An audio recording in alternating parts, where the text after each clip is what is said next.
Hey guys, welcome back to the Coffin Nail. My name's Lightbreaker, and today I'm talking with Chris, the drummer from Leak. Chris, thank you for joining me on the show today. Thanks for having me. No, pleasure to be talking to you, man. So, you guys last year released your third full-length album, Misanthropic Breed, which I fucking love. It's an excellent album.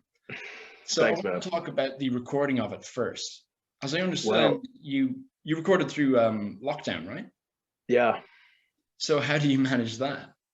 Well, the thing is that we rehearsed.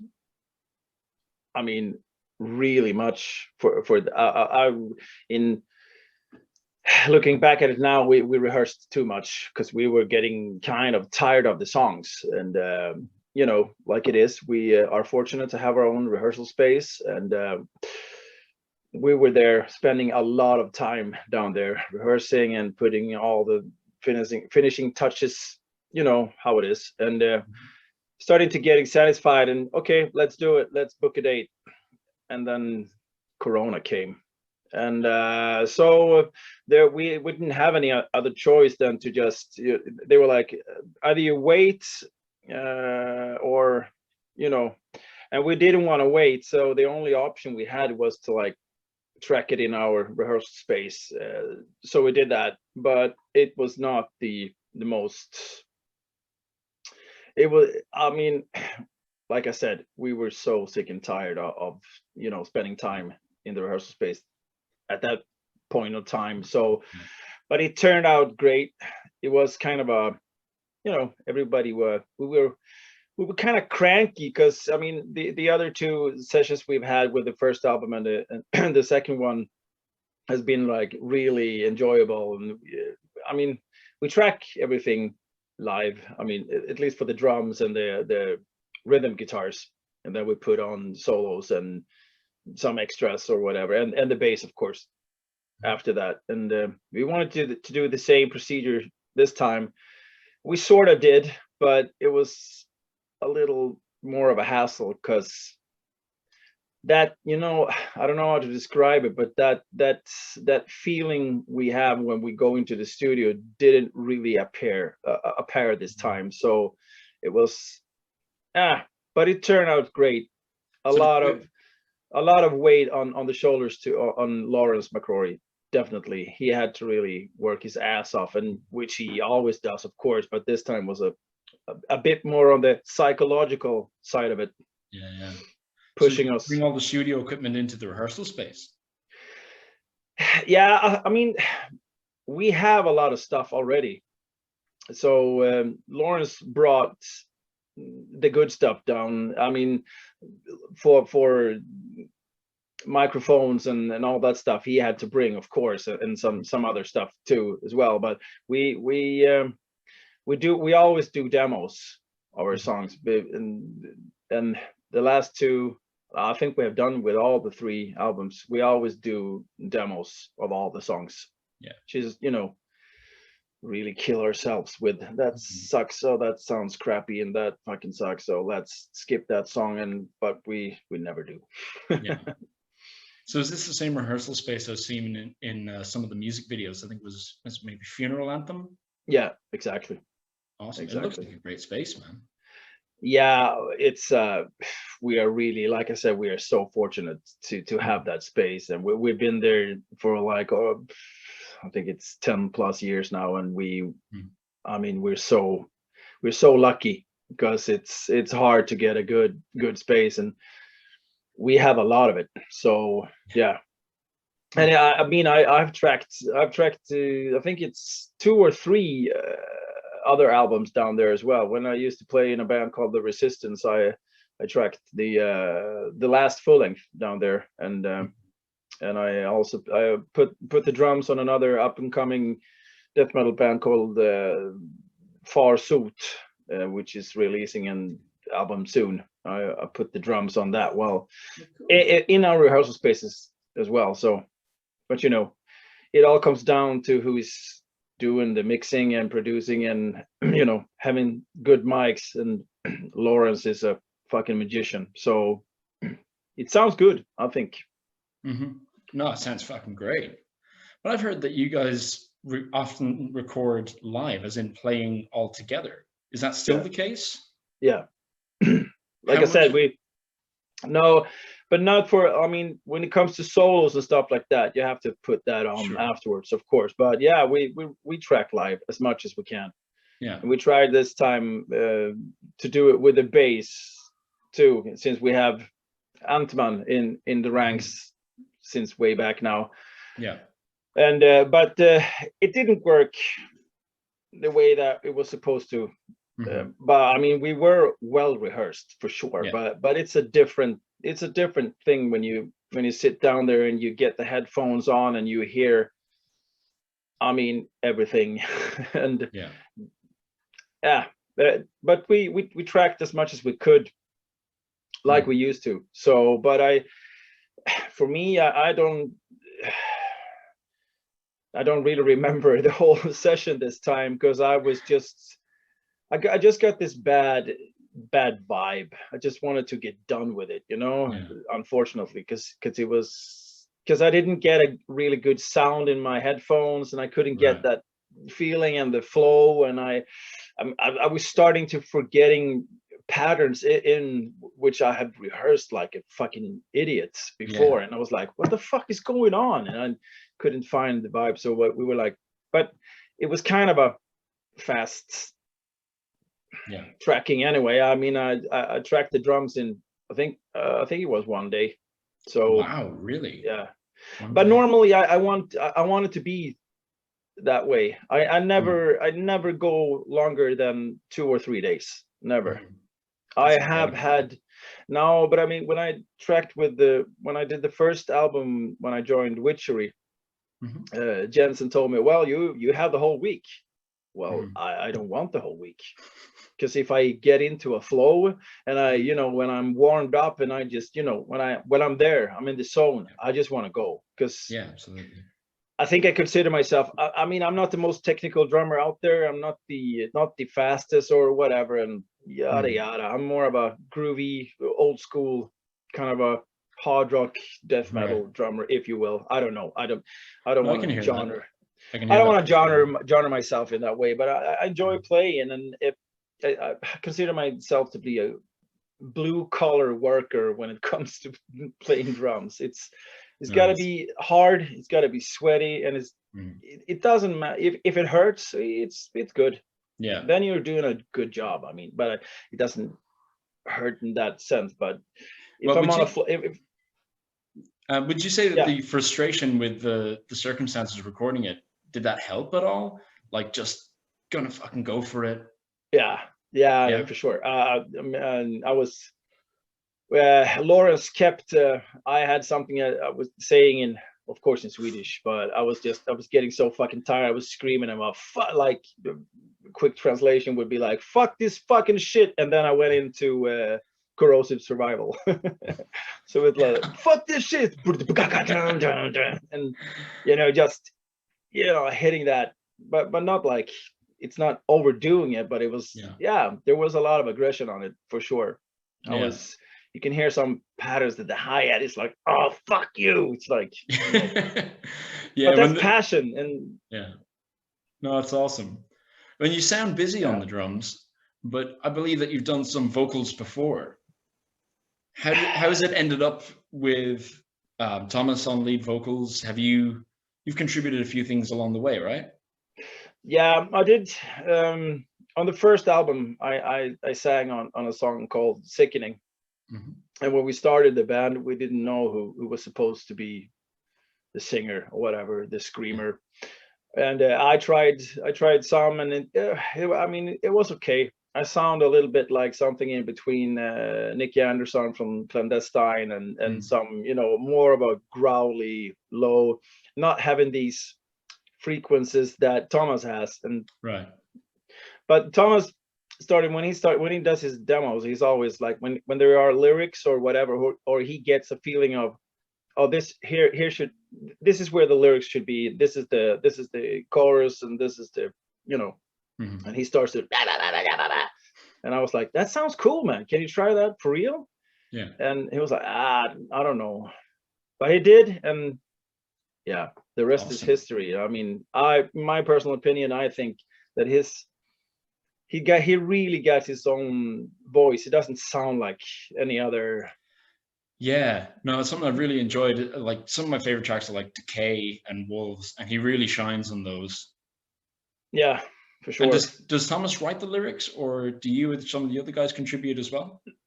No, it's on this actually. I think I wrote most of the lyrics Oh, for cool. this, but it's me and Thomas who writes the lyrics together, and you know, it's back and forth. I come up with some maybe I start off with a title, and I do the first, I don't know, verses and whatever, and maybe the chorus, and then I send it back to him, and he's like, yeah, I got stuck, can you continue on this? Yeah, sure.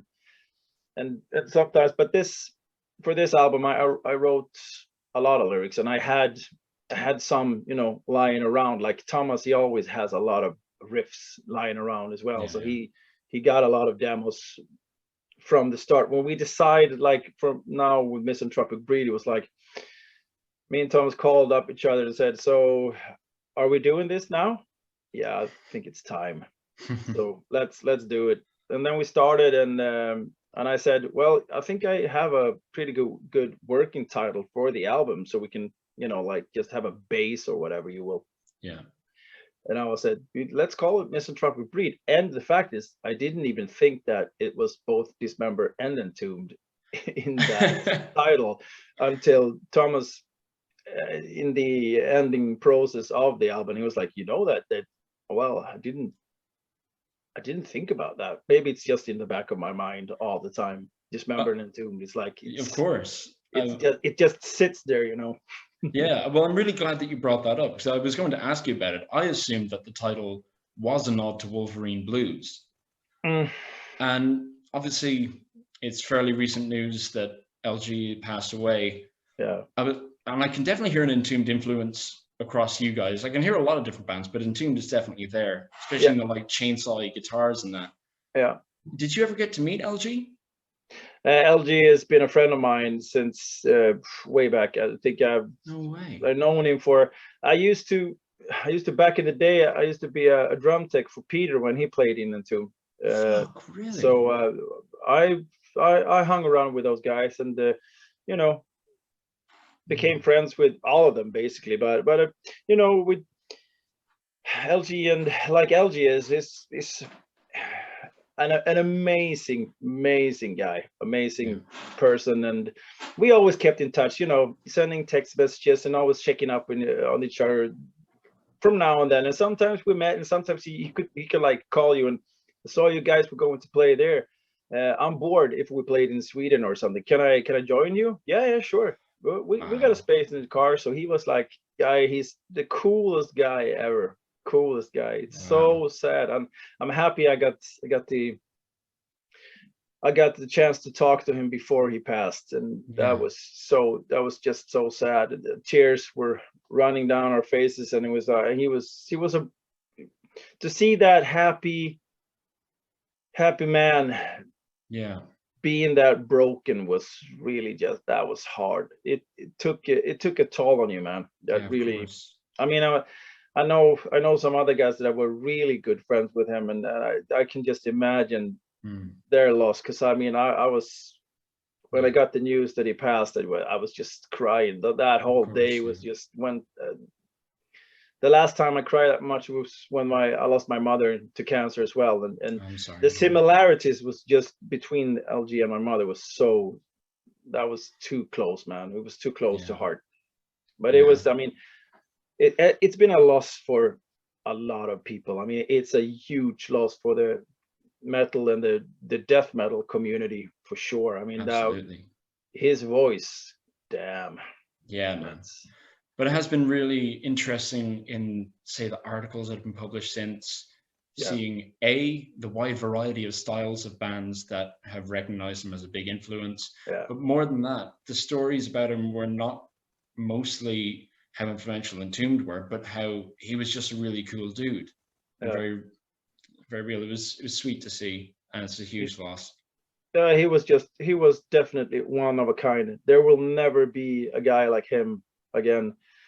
they can try. I saw someone put up something really good, some quote saying that LG was Lemmy of death metal. I think that's pretty cool. Ooh. Yeah, that's hard to disagree with. Yeah, I mean it's a good, cool comparison. He was a down to earth guy. He was never a rock star. Never. Yeah. There was not a fucking. No, he was just great. He was just great. No. Remember him forever. He's going to be remembered forever. He's the legacy he left behind. Oof, yeah. Yeah. Try and top hardworking man for sure. Yeah, big time. Yeah. So Misanthropic B was not intentionally a nod to some of your influences. No, but I'm happy that it turned out to be that way. Like I said, I think it's all there in the back of my mind always. And like you're saying, actually it's pretty funny because the first two records, everybody was like, just because we said that Dismember was a huge influence for us, and they still are, and will always be when it comes to death metal. Everybody just jumped on that train, so to speak. It was like, you sound like Dismember, and I know the Dismember guys too. They're friends of mine, and I spoke to Fred, and Fred was like, I don't think that you really sound like us. It's like you have your own sound. I mean, he said something like that. You guys are way better on your instruments than we are, for one. I was like, but that doesn't have anything to do with it. But it's like, but Thomas and I was. Yeah, well, the whole time listening to Lick, I'm hearing all sorts of different influences, from classic death metal to Iron Maiden. But thinking about bands like Entombed, Dismember, I see it more as a sort of sonic comparison than a songwriting comparison. It's not the same sort of songs, I would, to my ears. I don't think. No, I totally agree with you. I don't think we don't have at all the same structures. More, I was going to tell you because Thomas and I was sitting down talking about that like way back now when Misanthropic were done, and we was like, well, I think we sound more like Entombed than Dismember actually, because Entombed is. They have more of that, how would you say, rock kind of style in composing their songs, and we are the same because we are hugely influenced by blues and rock, and we'd like to keep it simple because it's. I mean, writing an album like comparing to Dismember's Indecent Obscene, it's just riff on riff on riff on riff, and it's like, remember those songs. I mean, I rehearsed with Dismember before Fred came to Sweden and started rehearsing for that, that death metal, because they just called me and said, hey, can you help us out? Yeah, sure. We could be an hour rehearsal space, and just playing those songs was so much fun. It was like being out. I was just sitting there smiling. I was like a kid, but so those. Cool. Those Indecent songs and the Pieces songs, damn, it's hard to like, what the fuck are you guys playing? And they were like, just go with it, man. Count. Okay, well, all right. No, that was awesome. Fun. Yeah, that was fun.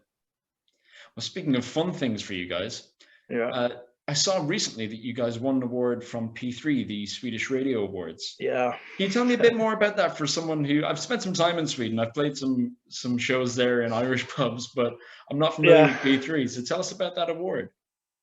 Well, the P3 is it's a Swedish radio, and when we got really surprised that we were even nominated for it. But we got an email saying that you guys, congratulations, you are nominated, and what it is that it's the Swedish people that vote for you, and you get all those votes, and then they of course have a jury in the end, because some of the bands that we were competing or whatever against, I hate that fucking shit, competing in music, it's ridiculous, but I think that we never got to see the results of the voting, but I know for sure that a lot of friends and fans all over the world really stepped in and like voted for us. And I mean, we were so surprised because now with all the Corona and stuff, we couldn't go the whole band. And both Thomas and Antman got really just bummed out. It was like, it's not going to be fun anyway. So I don't want to go. And I was like, but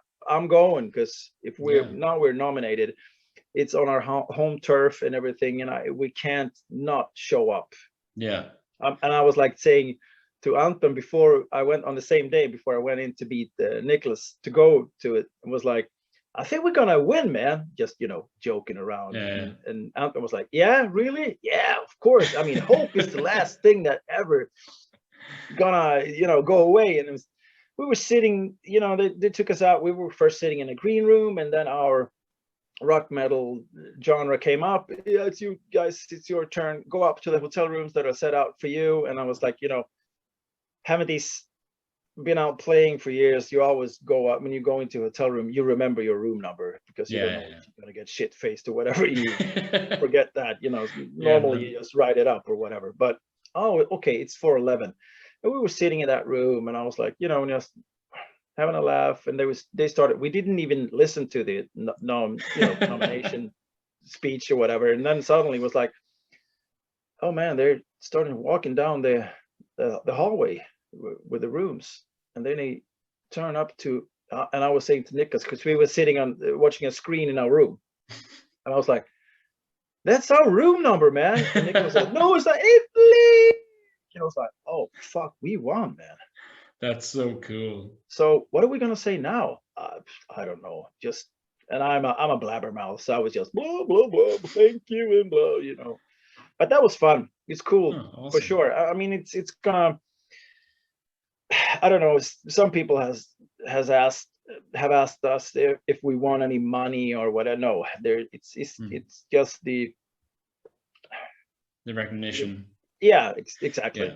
And I'm really glad to hear that it was a voted by the public victory, because most of the new bands that are new to me in metal, I find through album reviews, things like this. But you guys, it was a friend posting on Instagram, like, just bought this new album, Misanthropic Coil, and I was like, yeah, I'll chuck it on, and fucking loved it. And I was talking with Sean Glass from Soil and Repentance and Dirt Within a few weeks ago, and I was asking him what bands he's been listening to, and he mentioned you guys specifically. He really loved Misanthropic Breed. Cool. That's awesome.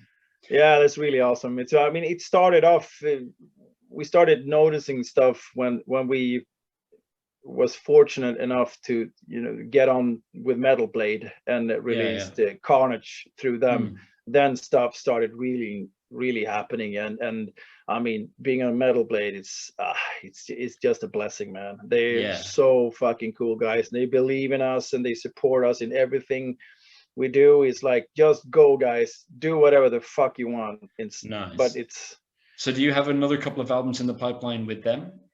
I hope so. I hope so. I think, if I remember correctly, we have one more album on contract, and we'll see after that, or maybe we're done now after Misanthropic. We will see. But I mean, how long may Carnage, it continue? I mean, Carnage were already recouped like a year ago, so sweet. We're debt free. So everything is just everything is just a plus now. And it's what I heard now. The latest, I don't know the exact numbers, but Misanthropic Breed is going really well.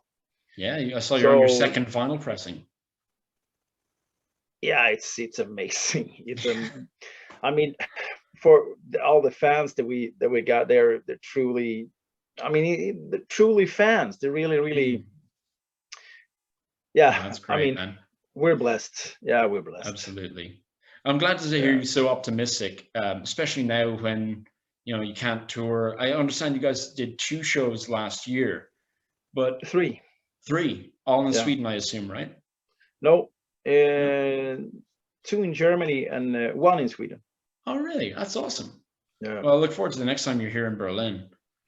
Yeah. Trust me, we do want to go back out there. I mean, we haven't.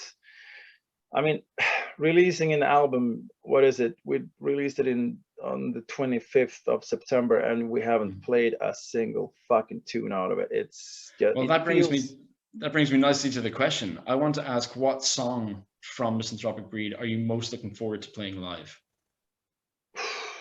All of them. No, I mean, I know already now that obviously the singles are going to be the one that the people are going to ask for. But we've gotten one of my favorite tracks personal favorite tracks is Corrosive Survival. I think it's a cool old school death metal slap to the face, and a lot of people seem to enjoy that one, and I'm happy. And same goes with Female Fatal to the Flesh but this time around almost all the songs has been mentioned. I did a post on our Facebook asking people if we when we finally come back out on the road again or whatever, which songs do you want to hear, or if you could put a set list together, which songs would be on there. And those set lists were really good. Did you agree with them? Yeah, some of them. We talked about it when we met up in the rehearsal space. It's like, we can really use some of these. Yeah. Nice. I mean, there's one for a 30-minute show, there's one for a 45, and there's easily one for an hour and a half. But nice. That's cool. The crowdsource that stuff. Yeah, but I mean, an hour is enough with death metal. People get tired anyway. So yeah, I'm a bit old for a whole show in the pit. I mean, it's a band I know. I pick 2 or 3 songs. I'm going in for that. Yeah. No, but I love playing live. So I mean, I really look forward going back to playing these club shows. I love playing club shows. Yeah. So I mean, it's I can't wait. It's like this 45-year-old soul is just waiting to get out there and start sweating again and just hitting those fucking skins and just having a blast with hanging out with. I mean, well, this band, I'm sure you know that everyone who's heard Misanthropic Breed is looking forward to hearing it too. Yeah, I hope so. We will see. I mean, you always get if the album is how do you say, well received or whatever, is when you go out and play the shows. If there's a good turnout, you've done well. Yeah, that's the ticket. I would say that's the ticket when they. I mean, we've been so fortunate after now when we played. We did that Swedish death metal festival when Dismember did the reunion stuff, and we got some. We did a show before that on the Thursday and in Stockholm as well on Dismember's beer release party, and playing death metal and you hear the crowd singing along. I mean, that's just it's nothing like wow. Wow, man. That's so cool. Absolutely. But I mean, if you have those Dismember, Iron Maiden riffs in there, it's easy to start to sing along. But I mean, some of those really crunchy riffs too is like so it's cool. No, it's a dirty sound, but I can hear every note. It's not like nails where I can't tell what's being played. It's a really cool thing about the sound. Yeah, so, I mean, some of the riffs are pretty gnarly, but I mean, both Thomas and Niklas are really good players. So it's and we have a fantastic bass player in Antman that pushes the sound up like and he can play. That man, he can play. Yeah, he's fucking awesome, man. Great addition to the band. Yeah, man, he's fantastic. Yeah. Really solid guy through and through. I mean, playing with him is just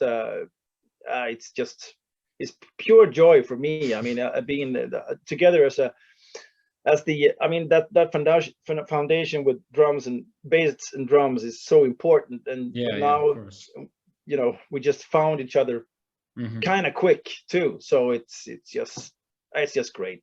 That's great. I'm having a blast playing with these guys. So it's it's so nice to hear, actually, man. Really. Yeah. So before I wrap up, I have a quick lightning round. So I'm going to give you a quick one or the other, and you just pick one, right? Yeah, okay. So would you rather a fancy beer or a fancy whiskey? Beer. Fair enough. Star Wars prequels or Star Wars sequels?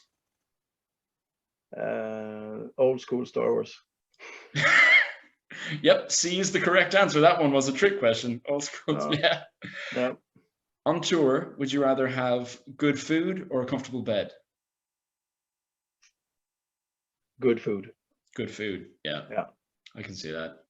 And last but by no means least, Slayer or Iron Maiden? Slayer. No hesitation. Love it. Best band in the fucking world, Slayer. Yeah, Period. man. Yeah. A big regret of mine never seeing them.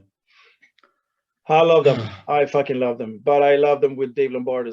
He is one of my biggest influences since I was young fucking kid. And I'm one of those guys that really enjoy. I gotta put a word out for Lars Ulrich. That guy, he was kicking ass. I mean, listen to Kill 'Em All, for fuck's sake, man. I will go to bat for Lars Ulrich as well.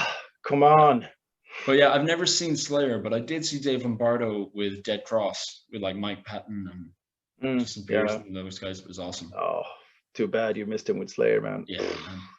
He was killing it. Yeah. He was killing it. I wish I had seen them, but if wishes were horses, we'd all be eating steak. Yep. Liko the band, Misanthropic is out now on Metal Blade. Misanthropic Breed is out now on Metal Blade Records. Chris, thank you so much for taking time to talk to me today. Thank you, Mr. Lightbreaker. Have a good night, and I talk to you someday again. Yeah, hopefully. I'll shoot you a message next time you're coming to Berlin, yeah? Yeah, for sure. Cool. Take care, man. Hey guys, thanks very much for watching. It's YouTube, you know the drill. Be sure to like and subscribe to get a notification about the next interview, because you never know who it might be. I don't know who it's going to be. Could be Scott Stapp. Could be someone good. But like and subscribe and there'll be a new interview every second week. Better still, you can listen to the Coffin Nail live on Keith FM. That's KEITHFEM.com. 6 p.m. every second Friday. And also you can listen back to full episodes on mixcloud.com/Lightbreaker. And I'll chat to you guys again soon. Have a good one.